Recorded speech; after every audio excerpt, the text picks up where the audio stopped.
ତାପରେ ବି ପୁଅମାନଙ୍କୁ ତମେ ଏମିତି ଟର୍ଚର କରୁଛ, ଏମିତି କମେଣ୍ଟ କରି କହୁଛ।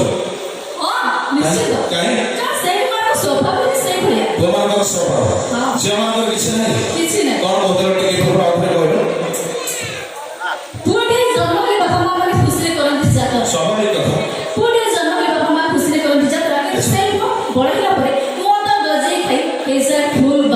ଭୁଲ କଥା। ଯଦି ବାତେରା ହଉଛନ୍ତି କେବଳ ତମରି ମାନଙ୍କ ଝିଅମାନଙ୍କ ପ୍ରତାରଣରେ ପଡି, ପ୍ରଲୋଭନରେ ପଡି, ମାୟାରେ ପଡି, ମାନେ ନାହିଁ ଏସବୁ ନ ଦଶବନ୍ଧୁ। ଝିଅଟିଏ ଜନ୍ମ ହେଲେ ବାପା ମା ମାନେ ଭାବନ୍ତି ଘରକୁ ଲକ୍ଷ୍ମୀ ଆସିଲେ।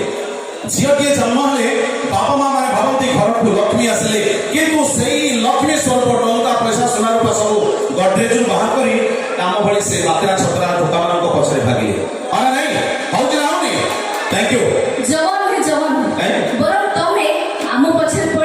ମିଠା ମିଠା କଥା କହି ପଇସାର ଲାଳସ ଦେଖି ଆମକୁ ବାହା ହେଇଯାଅ।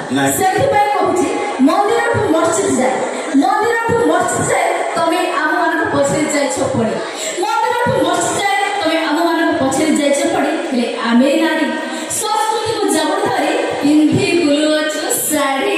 ଓ ମାଇ ଗଡ, ପିନ୍ଧି ବୁଲୁଛନ୍ତି ଶାଢୀ। ସେ କଥା ଅଧା ତିରିପା ଦେଖାଯାଉ, କିନ୍ତୁ ଶାଢୀ ପିନ୍ଧିଛନ୍ତି। ଦଶବନ୍ଧୁ ଗୋଟେ କଥା କହିବାକୁ ଚାହେଁ, ବିଦେଶୀ ମାନେ ଓଡ଼ିଶାକୁ ଆସି ମଥାରେ ଓଢଣି ଦେଲେଣି। ଆଜିକାଲି ଦେଖନ୍ତୁ ସେତେବେଳେ ମା ମାଉସୀ ସମସ୍ତଙ୍କ ମଥାରେ ଓଢଣି ଥିବ, କିନ୍ତୁ ଆଜିକାଲିକା ଜେନେରେସନ ଯୋଉ ବୋହୂମାନେ ଆସନ୍ତି ଏଇଠି ଥିବ ତାଙ୍କ ଓଢଣିରେ। ସେ ଦେଢଶୁର ଆସନ୍ତୁ ବା ଯେ କେହି ଆସନ୍ତୁ, ହଉଛି ନା ହଉନି?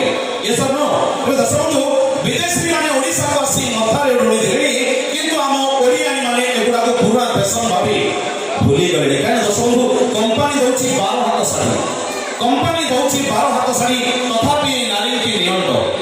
କମ୍ପାନୀ ଦଉଛି 12 ହାତ ଶାଢ଼ୀ, ତଥାପି ନାରୀଙ୍କି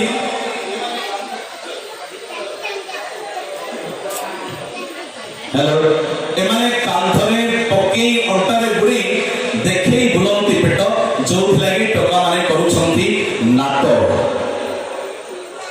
कोन कहिलो तो टका माने करूछंती नाटक? सदर तो नाटक करूछन। अरे हम साड़ी पिंधु कि ड्रेस पिंधु, हमर पेट देखा जाऊ कि पिठी देखा जाऊ, तमर साथी एते लक्ष्य काहे? आ तम आय तो भीतर अछ, खाली झियो मानकर दोष देई जाउछ। अरे आय तो भीतर रहिबा ताके तो जदी पुओ मानकर थांता, आय तो भीतर रहिबा ताके तो जदी पुओ मानकर थांता, ए ओडिसा माटे केउठी अनाथ आश्रम न थांता। क्षमा करबे दर्शकबंधु, बैटरी डाउन हो गला। एटे तो आरे भीतर बैटरी पाई पकेवा पाई टिके टाइम लागो, तथापि गोटे फोन रे एडजस्ट करछु। कोन कहलो उतरे कहलो? आय तो भीतर रहिबा ताके तो जदी पुओ मानकर थांता, आय तो भीतर रहिबा ताके तो जदी पुओ मानकर थांता, ए ओडिसा माटे केउठी बुद्ध आश्रम न थांता। आमे आतो भीतर न झियो माने आतो भीतर अछंती।